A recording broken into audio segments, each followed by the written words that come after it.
Bonjour et bienvenue à vous dans ces matinales d'actunautique.com et de la FIN, la Fédération des industries nautiques.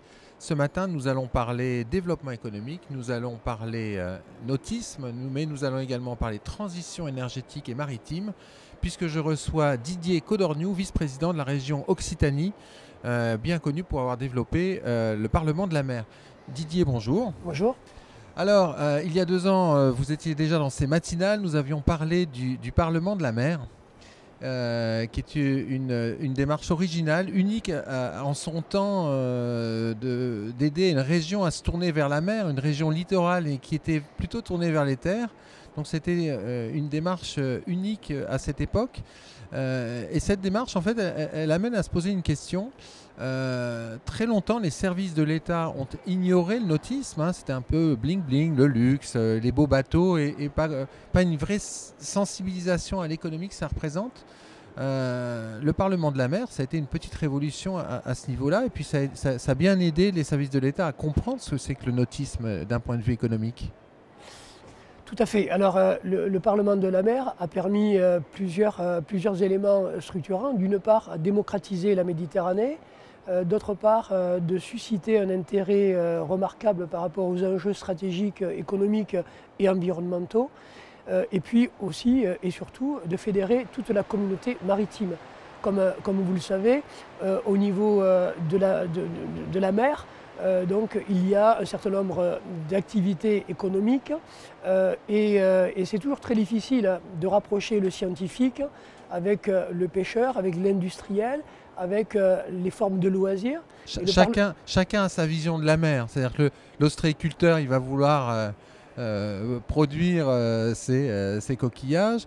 Le marin-pêcheur va vouloir pêcher. Le plaisancier va vouloir profiter de la mer. En fait, il y a une petite concurrence de chacun. Oui, c'est ça. Et puis chacun reste dans son précaré. Donc là, le Parlement de la mer a ouvert l'esprit et une autre façon de voir l'avenir ensemble et d'essayer de travailler tous ensemble. Donc le Parlement de la mer a réussi ce sacré pari qui était aussi une volonté politique de notre ancien président de région décédé, Christian Bourquin. Alors concrètement aujourd'hui, le nautisme, c'est quoi en région Occitanie ? Alors le nautisme, c'est déjà une valeur économique puissante puisqu'elle est identifiée donc, à 700 millions d'euros de chiffre d'affaires. Bien sûr, dès qu'on parle du nautisme, on parle de plaisance, on parle d'industrie navale. Et nous, ce qui nous intéresse, c'est comment développer encore plus cette activité dans le cadre du Parlement de la mer et dans le cadre du projet politique que nous portons avec la présidente Carole Delga, de faire de la Méditerranée une véritable puissance maritime. Alors c'est une vraie priorité pour vous le nautisme ? C'est une priorité absolue dans l'élaboration de notre stratégie maritime. Parce que d'une part, le nautisme, donc c'est les ports de plaisance, c'est toute cette attractivité. C'est une nouvelle région, une grande région, dont je rappelle, on était sur Languedoc-Roussillon, aujourd'hui elle s'est ouverte sur Midi-Pyrénées, donc cette région Occitanie, et qui va nous permettre de capter une autre clientèle, notamment la clientèle de Toulouse, très très intéressée sur les activités nautiques. Et derrière le nautisme, on revient sur la mer, quoi. Beaucoup de gens connaissent la mer, mais connaissent très très peu finalement tout ce qui touche donc l'activité méditerranéenne. Alors pour vous, le développement du nautisme, c'est aussi le respect de l'environnement. C'est quelque chose qui, c'est pas antagoniste en fait. Ce sont deux choses qui se développent ensemble. Oui, je crois que le nautisme, c'est le respect du bon état écologique de la mer, c'est le trait de côte, c'est la biodiversité. Vous en parliez tout à l'heure, la transition énergétique, comment répondre donc aux enjeux de demain. Et on travaille donc sur cette politique maritime intégrée en phase avec la stratégie maritime nationale, mais pas que, aussi nous essayons de travailler avec l'Europe pour que les fléchages et l'accompagnement financier se fassent en étroite collaboration avec les projets que nous pourrons porter. Donc le Parlement de la mer, c'est une vingtaine de projets qui ont été portés.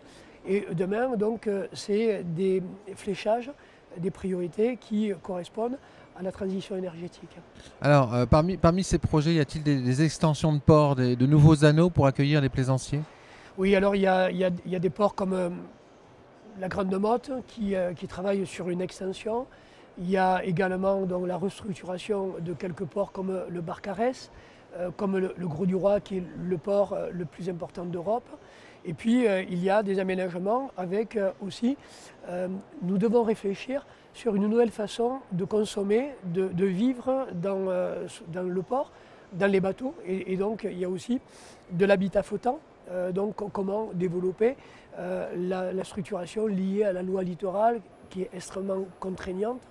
Donc c'est tous ces enjeux qui sont intéressants à développer. Et puis nous ici, dans notre région Languedoc, la région Occitanie, il y a des pépites dans le développement industriel, nautique, qui sont identifiées sur la Grande Motte, qui sont identifiées à Canet, donc dans d'autres ports, et ça apporte une vraie valeur ajoutée dans notre économie. Alors, on parlait de développement durable, on parlait de transition énergétique.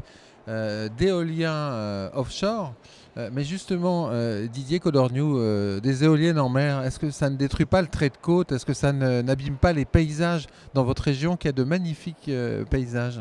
C'est une très très bonne question, c'est un sujet qui est un sujet depuis des années, qui a été traité par les scientifiques, par les élus également, par le côté environnemental. Aujourd'hui, on a une réponse sur l'éolien qui était au départ un éolien ancré, donc trop proche du rivage, qui allait en avoir un impact donc, économique et écologique très fort. Donc là, aujourd'hui, la réponse, c'est le flottant. Et le flottant, donc pour vous répondre, on est sur 15 km du rivage, donc inutile de vous dire, ça ne se voit pas. Ça ne se voit pas. Et ce qui est intéressant, alors bien sûr, on est sur l'expérimentation, donc c'est quand même des enjeux puissants, puisque sur le développement, on est sur du 200 millions d'investissements. Aujourd'hui, nous avons 3 zones propices, une à Fos-sur-Mer, une à Gruissan et une entre Barcarès et Le Cat. Et sur les 2 plateformes que je connais bien, c'est 200 millions d'investissements de chaque plateforme. 400 millions vont être donc au service de l'expérimentation.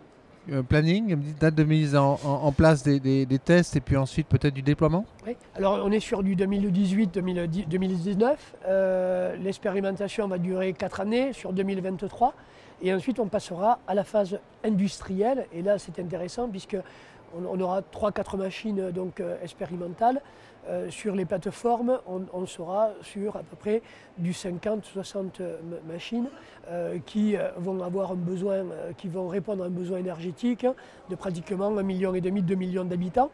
Donc je rappelle que la région, on est sur une population de 6 millions. Donc vous voyez les ratios et dans le cadre de la transition énergétique, notre volonté, la volonté du gouvernement, c'est de réduire le nucléaire pour se rapprocher des énergies propres.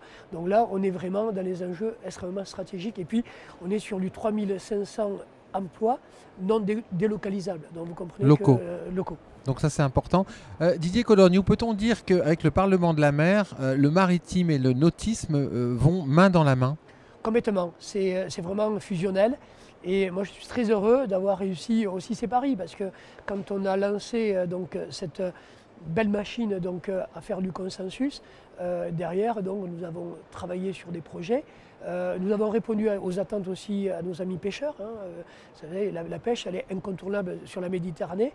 Et là, aujourd'hui, les pêcheurs, les plaisanciers, donc toutes les activités donc, économiques travaillent de pair sur ce magnifique projet porté par la présidente Carole Delga. Merci Didier Codorniou d'être venu ce matin nous présenter le bilan d'étape du Parlement de la mer en région Occitanie.